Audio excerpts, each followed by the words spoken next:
Hi guys! Ayan, good morning. At ngayong umaga ay gagawa na naman ako ng leche flan. Ayan, walang kasawaang leche flan. Ito ay para sa wedding naman. Order ng aking customer na merong catering services.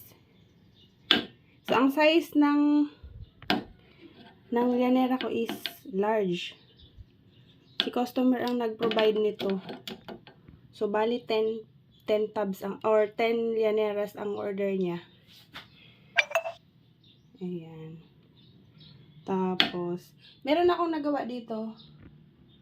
Bali, 9. 9 na dyan. Tapos, last na to. So, ang kagandahan pa ganito, ay mabilis lang kasi 10 beses ka lang gagawa ng caramel na sugar. Unlike doon sa maliit, 20 times ka gagawa. Or 20, yun nga, 20 llanera. So, mainit rin ang paggawa. Mahirap rin ang gumawa ng caramel sugar. Ayan. Kailangan lagi siyang galaw-galawin guys. Kasi pag mag-stay siya, masunog siya dun sa side. Ayan, tingnan nyo. Kailangan siyang gagalawin na.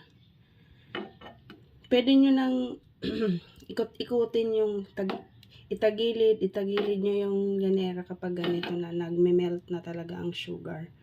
Tapos advice ko rin na kapag gagamit kayo ng sugar, yung medyo pino na ang bilhin nyo kasi dalawang klase ang ating sugar na white. Meron yung masyadong siyang malalaki ang butil niya para siyang asin. At ayoko yun. Kahit nga sa puto, mahirap matunaw. Ayan. Ayan. Mahirap tunawin ang malalaki ang granules. Ayun, ito na yung aking pa-order. 10 na malaki. Tapos 10 naman na maliit. Yung maliit walang problema kasi nakagawa na ako nun. Ayan, pag ganito guys, nag-bubbles na siya, di ba? Stop nyo na yung pag dahil na yan, tunaw na yan. Tapos pupula na masyado. Ganito na ang ginagawa ko. So, hirap mag-video pag ganito na syempre yung ating kanan dapat ang humahawak nitong llanera. Tapos careful din tayo dito guys kasi pagka magkamali ka ng pag-ipit nito, pwedeng tumaog to or mapunta sa iyo ang sugar na sobrang init pa. Ayan. Tapos lagyan nyo rin yung gilid. Tingnan nyo ang ginagawa ko. Kailangan lalagyan nyo ang gilid ng caramel sugar.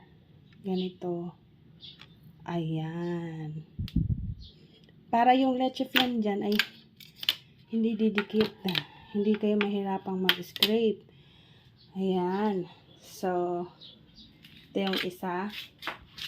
Oh, bali, 10.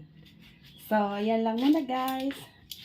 Excited nga akong gumawa nito. Hindi ko pa kasi alam kung ilang oras ang pagluto nito eh. Pero iti-test ko na lang to later. After 1 hour.